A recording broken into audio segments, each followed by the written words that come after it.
GI is a World War II term that 2 generations later continues to conjure up the warmest and proudest memories of a noble war that pitted pure good against pure evil, and good triumphed. The victors in that war were the American GIs, the Willies and the Joes.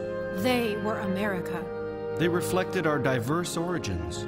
They were the embodiment of the American spirit of courage and dedication. And they were truly a people's army, going forth on a crusade to save democracy and freedom. To defeat tyrants. To save oppressed peoples. And to make their families proud of them. They were the Private Ryans, and they stood firm in a thin red line. For most of those GIs, World War II was the adventure of their lifetime. Nothing they would ever do in the future would match their experiences as the warriors of democracy, saving the world from its own insanity.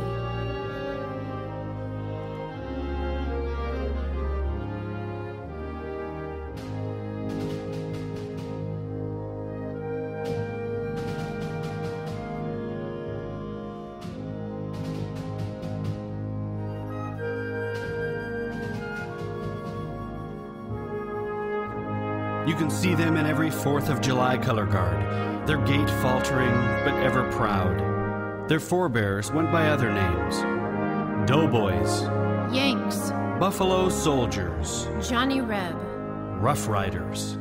But GI will be forever lodged in the consciousness of our nation to apply to them all. The GI carried the value system of the American people.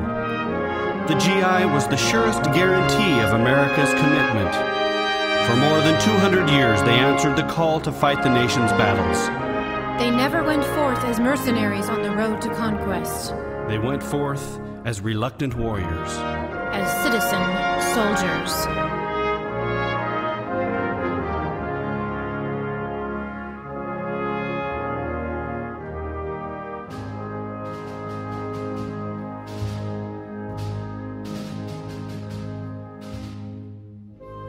In the past century, hundreds of thousands of GIs died to bring to the beginning of the 21st century democracy as the ascendant political system on the face of the earth. The GIs were willing to travel far away and give their lives, if necessary, to secure the rights and freedoms of others. Only a nation such as ours, based on a firm moral foundation, could make such a request of its citizens. And the GIs wanted nothing more than to get the job done and then return home quickly. All they asked for in return from those they freed was the opportunity to help them become part of the world of democracy, and just enough land to bury their fallen comrades. Today, GIs stand watch in Korea, the Persian Gulf, Europe, and the Balkans. They are our best, and we owe them our full support and sincerest thanks.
As we look back to identify the great leaders and personalities of the past 100 years, we do so in a world still troubled, but full of promise.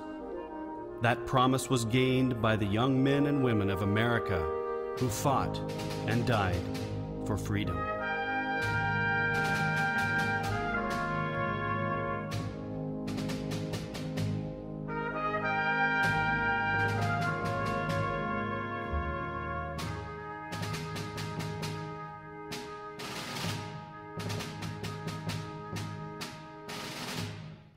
At the top of any listing of the most important people of the 20th century must stand in singular honor the American GI.